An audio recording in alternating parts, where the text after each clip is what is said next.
நம்ம நாங்குநேரி சரௌண்டிங்ல இருந்து வெளிநாட்டில் போயிட்டு வெளியூர்ல போய் வேலை பார்க்குறவங்களுக்கு நிறைய பேருக்கு கனவு இருக்கும். நம்ம நாங்குநேரி பக்கத்தில் இடம் வாங்கணும்னு சொல்லிட்டு நம்ம நாங்குநேரி டோல்ல இருந்து ஒரு 4 கிலோமீட்டர் நெடுங்குளத்தில் வந்து பார்த்தீங்கன்னா சூப்பரான ஒரு லேண்டு, 20 அடி வழிபாதையோட சூப்பரான ஒரு லேண்டு. இந்த இடத்துல நீங்க இடம் வாங்கி போட்டீங்கன்னா வேற லெவல்ல நீங்க வந்து ஓகோன்னு முன்னேறி போய்கிட்டே இருப்பீங்க. இடத்த பார்த்தீங்கன்னா வேல்யூபிள் செம வேல்யூபிளான இடம். பஞ்சாயத்து ரோடு வேற இருக்குது. தண்ணி வசதி எப்படின்னு கேட்பீங்க. பக்கத்தில் 1/2 கிலோமீட்டர்ல தான் மணிமுத்தார் ஓடிட்டு இருக்கு. வருஷத்துல 365 நாள் இங்க தண்ணி போயிட்டு இருக்கு. மணிமுத்தாறுல இருந்து டேம்ல எப்பவுமே தண்ணி வந்துகிட்டே இருக்கும்.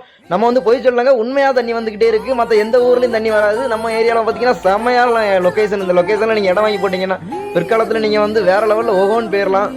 அப்போ இவ்வளவு சொல்றானா, அப்போ செண்டோட ரேட் ரொம்ப கூட இருக்கும் அப்படின்லாம் நினைக்காதங்க. செண்டு வந்து வெறும் 30,000 ரூபா தான். செண்டு வந்து வெறும் 30,000 ரூபா தான். ரிட்டர்னு சொல்லிக்கிட்டேன். ரொம்ப கம்மியான லோ பிரைஸ் தான். இப்போ நீங்க வாங்கி போட்டீங்கன்னா தான் இந்த ரேட்டு. இன்னும் 2-3 மாசம் போச்சுன்னா லட்சத்துல தாண்டதுக்கும் ரொம்ப வாய்ப்புகள் இருக்கு. அதுக்கு முன்னாடி நீங்க மறக்காம வாங்கி போட்டுருங்க. மிஸ் பண்ணிடாங்க, அதுக்கடுத்து வருத்தப்படுவீங்க. நம்ம சொல்றத சொல்லியாச்சு. டெய்லி பிளாட் புக்கிங்ல தான் இருக்கு. நீங்களும் மறக்காம புக் பண்ணிருங்க. பிறகு மிஸ் பண்ணிட்டீங்கன்னா அதுக்கடுத்து வந்து நம்ம ஏன்டா மிஸ் பண்ணுன்னு சொல்லிட்டு வருத்தப்பட்டு